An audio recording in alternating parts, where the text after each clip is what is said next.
ناموں کی تبدیلی اور مجسموں کی تنصیب حقیقی خراج نہیں۔ امتیازی سلوک اور حب الوطنی ساتھ ساتھ نہیں چل سکتے۔ رام راجیہ میں سبھی کو مواقع کسی مذہب یا گروپ سے جوڑنا غلط۔ نائب صدر جمہوریہ وینکیا نائیڈو کا خطاب۔ نائب صدر ایم وینکیا نائیڈو نے آج کہا کہ شہروں اور بڑے اداروں کے ناموں کی تبدیلی یا عظیم شخصیات کے بڑے بڑے مجسمے نصب کرنے سے ان کو حقیقی خراج نہیں پہنچایا جا سکتا۔ دارالحکومت دہلی میں گاندھی جی کی 150 سالہ یوم پیدائش کی تقاریب کے سلسلے میں FICCI اور آدتیہ برلا CS اور سینٹر برائے ایکسلنس کے زیر اہتمام منعقدہ تقریب میں ہندوستان کے کلچر، سماجی تاریخ پر خطاب کرتے ہوئے وینکیا نائیڈو نے کہا ہے کہ ملک میں امتیازی سلوک اور حب الوطنی ایک ساتھ نہیں چل سکتے۔ انہوں نے کہا کہ سڑکوں کے ناموں کی تبدیلی، مجسمے کھڑے کرنا یا ان کے ناموں کی ٹوپیاں پہننے سے ان عظیم شخصیات کو حقیقی خراج ادا نہیں کیا جا سکتا ہے۔ انہوں نے کہا کہ اگر کوئی شہرت حاصل کرنا چاہتا ہے تو اسے کسی اچھے کام کے ذریعے نام حاصل کرنے کی کوشش کرنا چاہیے۔ مذہب، ذات پات، عقیدہ،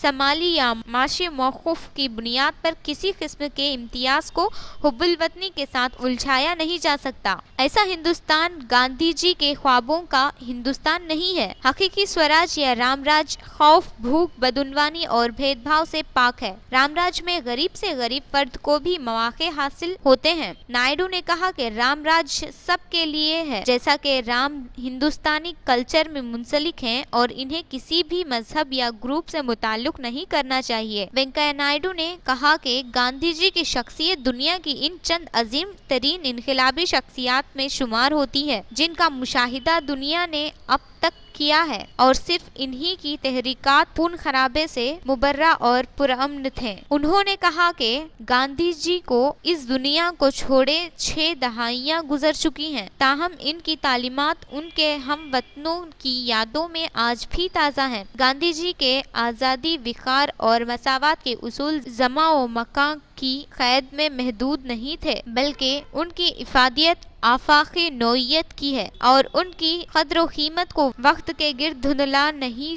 سکتی۔ انہوں نے امن، عدم تشدد، رواداری، ہم آہنگی کی تعلیم دی اور اس پورے عمل کے دوران کرشماتی طور پر جدوجہد آزادی کے لیے بھارت کو ترغیب فراہم کی اور پوری دنیا میں انسانی شہری حقوق کی تحریکات کو ایک نئی رفتار عطا کی۔ گاندھی جی ایک خود کفیل ہندوستان کا تصور رکھتے تھے، ایک ایسا ملک جسے عالمی نظام میں مقام، افتخار اور وقار حاصل ہو۔ دنیا کی مختلف سرکاریں ہمارے اجداد کے ان خوابوں کی عملی تکمیل کے لیے مسلسل کوششیں کرتی رہی ہیں۔ یاد رہے کہ ہمارے اجداد ایک مضبوط، فعال اور شمولیتی ہندوستان کی تشکیل کے خواہاں تھے۔ یہ بات اپنے آپ میں انتہائی قابل تحسین ہے کہ موجودہ سرکار نے گاندھی جی کے خوابوں کی تکمیل کے عزم محکم کے ساتھ تعمیر ملک و قوم کے متعدد اقدامات کیے ہیں۔ اس موقع پر نائب صدر نے